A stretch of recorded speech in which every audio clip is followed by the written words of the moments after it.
yung una kong video, yan ang tawag nito, yung feeds niya na nabuhos dun sa loob kasi naputol yung parang tubo doon na inadaldalo yan. Isang ganyang tangke talagang nabuhos, kaya nakita ninyo sa una kong video na siya, dami-dami, parang bulkan na sa loob ng feeds. Hirap na hirap kami, tagal namin hanggang ngayon hindi pa namin natapos sa paglagay ulit sa lagayan ng pagkain ng manok, pero nilagay namin sa lahat na sasako na. Yan siya, imagine ganyan ka laking tangke, nabuhos lahat doon sa loob yung feeds. Sobrang hirap yun guys. Papasok muna tayo sa number 6. Check na naman tayo ng tubig at saka pagkain. Ito, number 6.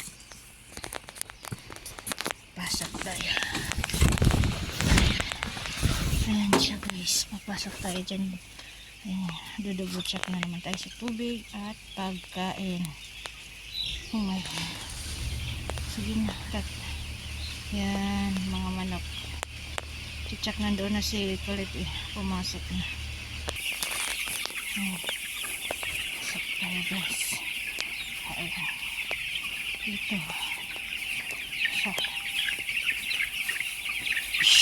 Ito kasi ang heater na sinisindihan namin lagi. Yung heater or waso tawag sa kanila. Yan, sinisindihan na ilaw yun.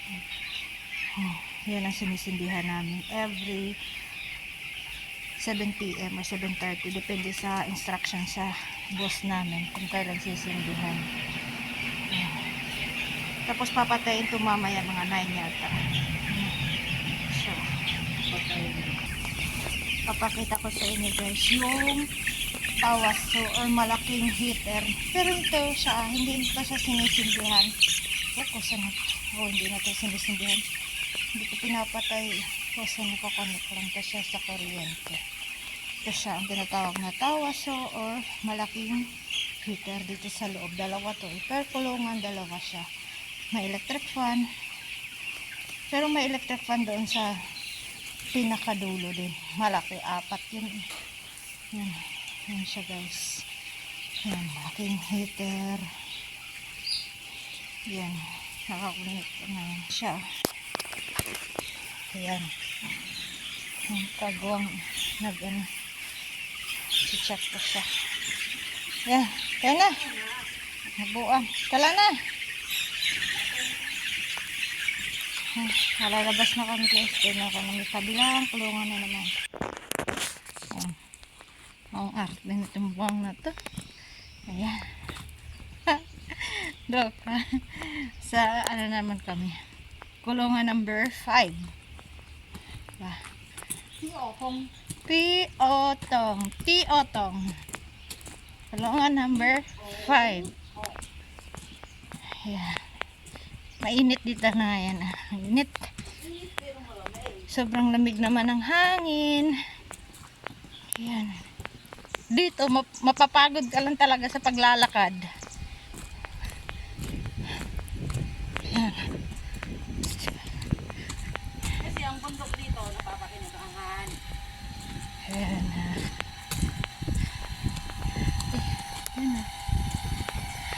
Yan ang view namin dito. Fresh, sobrang fresh ng hangin dito. Fresh.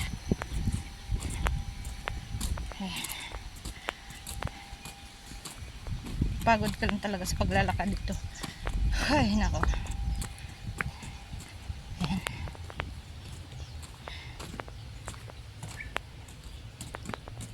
Buti nga hindi na pinaano ni Kalbo yung yung natirang feeds doon. Hindi na pinakariton. No. Pasok ka na doon.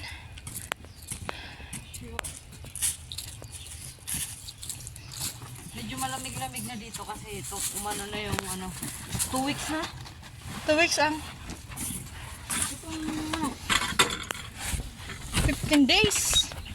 Oo, 15 days na. 15 days after 15 days, harvest na to. Hindi, 28 days lang to eh. 28 to 29 days. Hindi, first week ng, second week or second week ng second week ng March. Depende kasi yung sa ano na yun. Buyer? Oo, kung ano. Pero mostly yan, 30 days or 29 days. 29 days. So, ito mga guys, tulad mo ko. Aray ko, buwang ka. Ang chiswang. Akala nyo napakadaling mag-alaga ng manok. Hindi. Marami tayo pinili. Ayun chiswang. Yun, yung bintana ng manukan, kailangan mong ibaba ng dalawang. Kasi yung hangin dito, Kasi baka papatay kahit anong. kasi yung hangin dito sa loob, kailangan maintain yung lumalabas at pumapasok. So, yun. Kabilaan to. Kaya kung ako sa inyo guys, huwag na kayo mag-alaga ng manok. Ay, buwang. Raul. Pero kung gusto nyo yumaman, mag-alaga kayo ng manok. Short time lang, pera na. Oo, 28 days lang dito eh. Parang ano lang yan eh, nagtatrabaho ka 30 days. Ay, meron ka pa nga dalawa isa dito sa manukan kasi nabebenta na to ng 28 to 29 days. Oh. Sometimes nga 27. Malalaki kasi yung manok. Depende. Depende sa kilo Pero na. pinaka ano niyan, 30 days. Yun ang pinaka maximum niya. O diba? Ikaw pa, ang boss. Ikaw na naman ang sisigaw-sigaw sa market. Ikaw ang boss. Ikaw ang boss. Yan, ikat tayo guys. Ikat. Usual, anuhin natin yung mga sisiw pa, papagitnain natin. So, doon sa gitna. Shoo, shoo, shoo, shoo. Shoo, shoo. Shoo. Shoo, shoo, shoo. Ito ang daluyan ng tubig. Ayun ang connection ng tubig. Oh. Yun, ayun pala. Ayan, connection ng tubig. Ayun, doon siya. Sa kabila, by area kami. Sisip. Ayan, tama. Itong dito sa amin, puro na lang Oo, di makina na kanisa dito. Yung parang automatic na ang ano nila. Ayun. Check ng tubig. tubig. Ito, feed. Kasi lahat na lang kumbaga makina ang Nagdadala. Oo. ang trabaho lang talaga natin dito is pagkapulot ng pataas sa feed niya kung may feed o may tubig. Ayun, cheese lang mo doon. Okay na? Oh, sige. Dapat. Depende kasi yan sa laki. Hmm. Ito, aabot ko na 10,000 heads. 10,000 heads. 10,000 heads, may kasobra pa yan sila na Oo, kasi mamamatayan pa eh.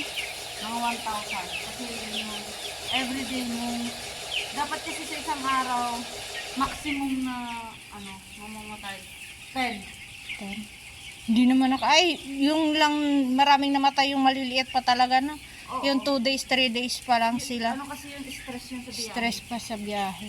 Saka hindi sila naka-recover sa bulsa. Ah. Kasi dinideliver dito, pagkapisahan yan, Ayun lang. pagpisahan yan, Diretso diretso na. na yan dito. Kaya madami Kaya tingnan ako. mo yung, nandyan pa yung, makikita mo may mga shell pa sila.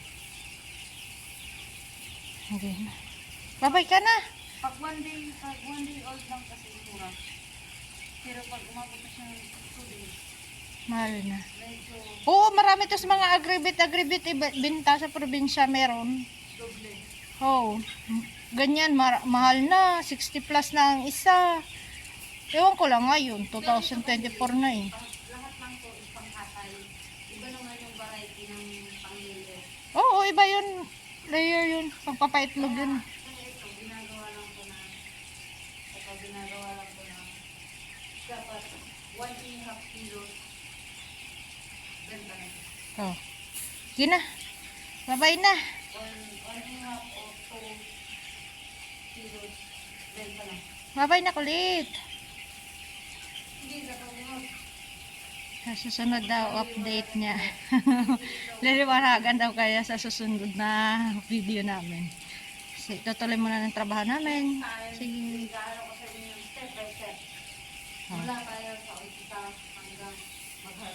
Sige na, bye guys. Diyan. Freezer to guys na malaki. Oh, yan. Freezer to siya. Dito muna namin nilalagay yung mga patay na manok. Yung galing sa taas, doon sa sa taas nilang manukan at saka dito. Tapos, ano na to siya. 'Di ba sinisegregate namin yung latang-lata at saka yung medyo okay. Pa dito pa rin siya ilalagay, ihiwalay lang ng sako. Tapos, isasabay-sabay na siyang parang may sila ililibing yata nila yun. Ihuhukay or meron silang tapunan na talaga. Pag harvest, isabay na siya sa